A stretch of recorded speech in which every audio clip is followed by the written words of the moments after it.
Kepesertaan JKN aktif itu seperti apa Ibu Dina? Baik, terima kasih Mbak. Ini yang perlu kami informasikan ya kepada seluruh warga Kota Pasuruan bahwa per 1 Agustus 2024 seperti yang tadi disampaikan bahwa pemohon SKCK ini nantinya harus juga dipersyaratkan ya melampirkan kepesertaan JKN aktif.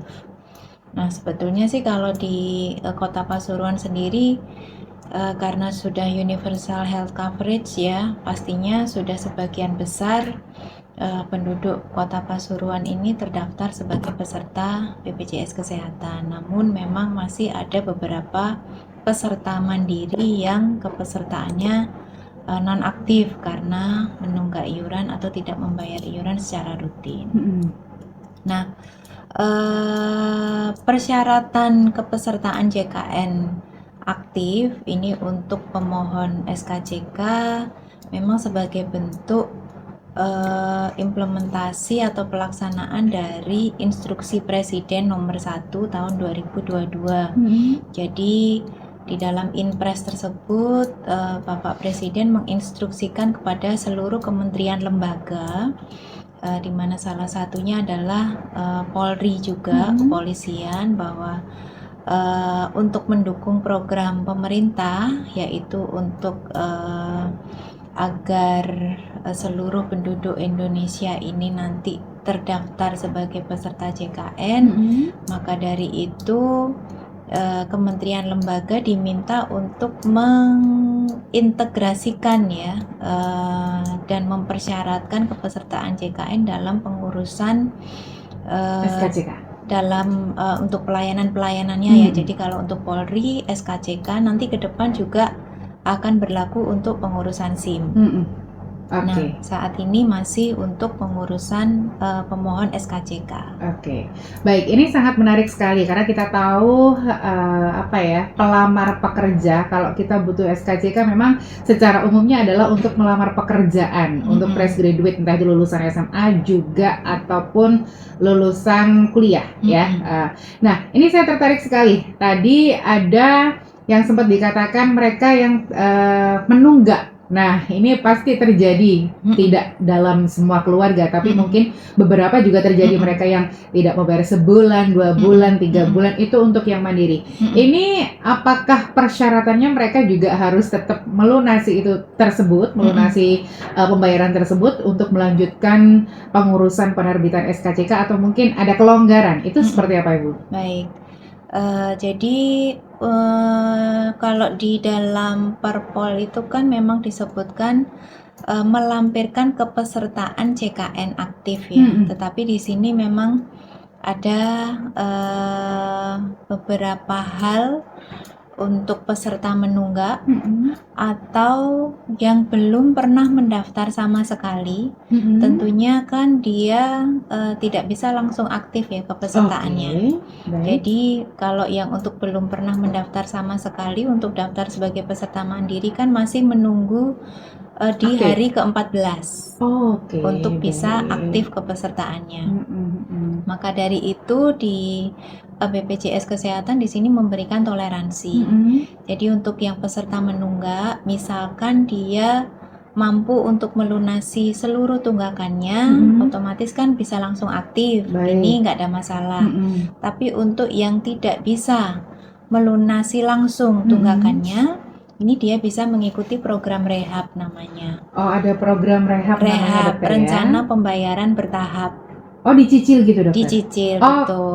Baik. Jadi bisa dicicil. Jadi yang penting dia sudah memproses program rehabnya bisa melalui aplikasi mobile JKN. Itu bisa ditunjukkan. Nantinya pengurusan SKCK bisa tetap berjalan.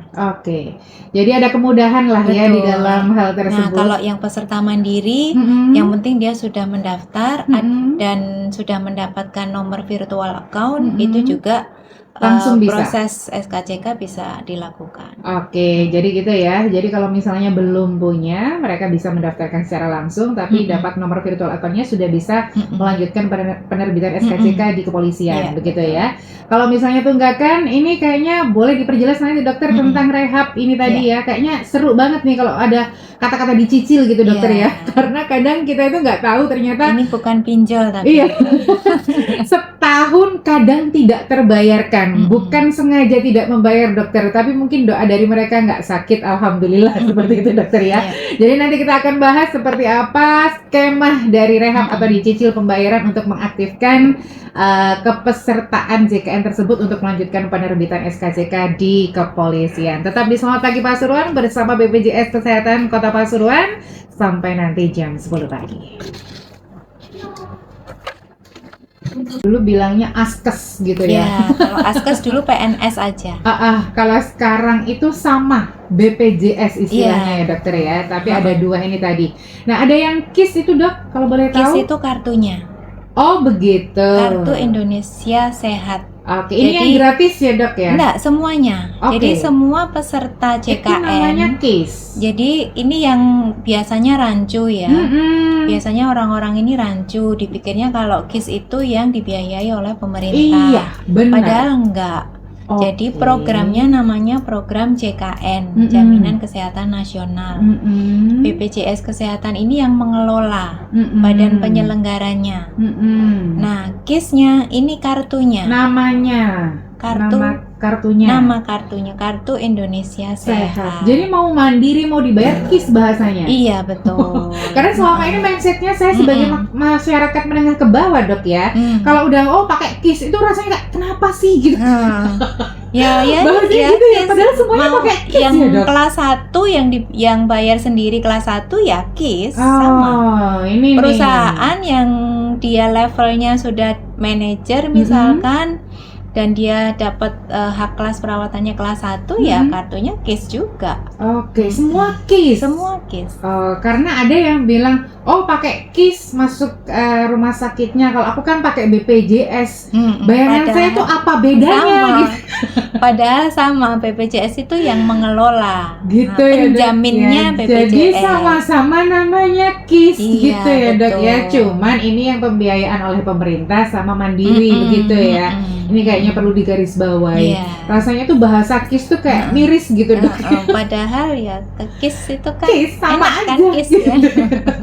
Baik, tadi itu dok pertanyaan yang sempat saya lontarkan tentang kalau mereka punya tunggakan tidak membayar untuk yang mandiri. Nah tadi juga sempat disampaikan ada sistem rehab atau dicicil.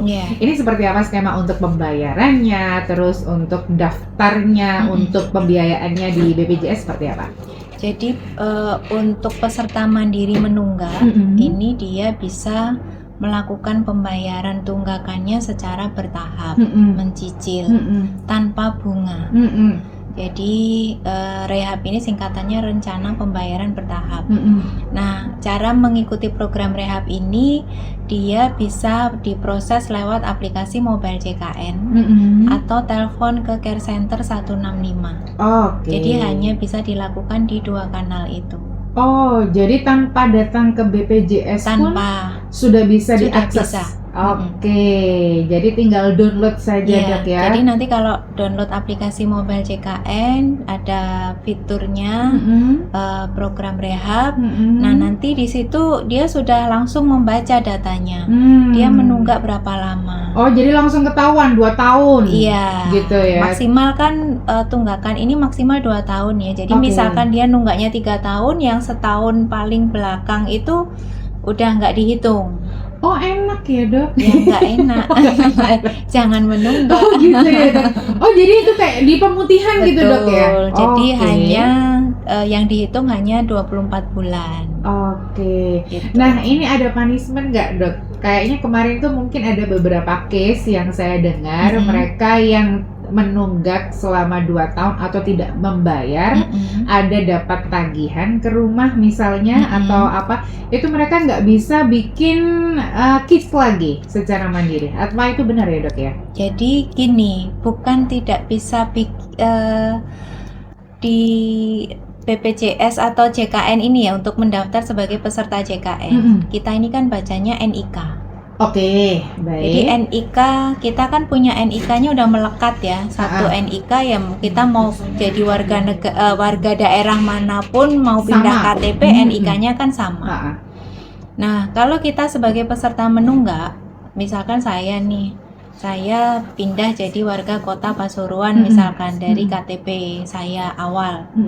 Karena saya peserta mandiri menunggak, saya pindah jadi KTP Pasuruan, ya status saya tetap peserta mandiri menunggak. Oh, tetap tidak bisa berubah. Nah, misalkan saya aku nggak pengen ngelunasi tunggakan nih, aku mau daftar baru aja gitu.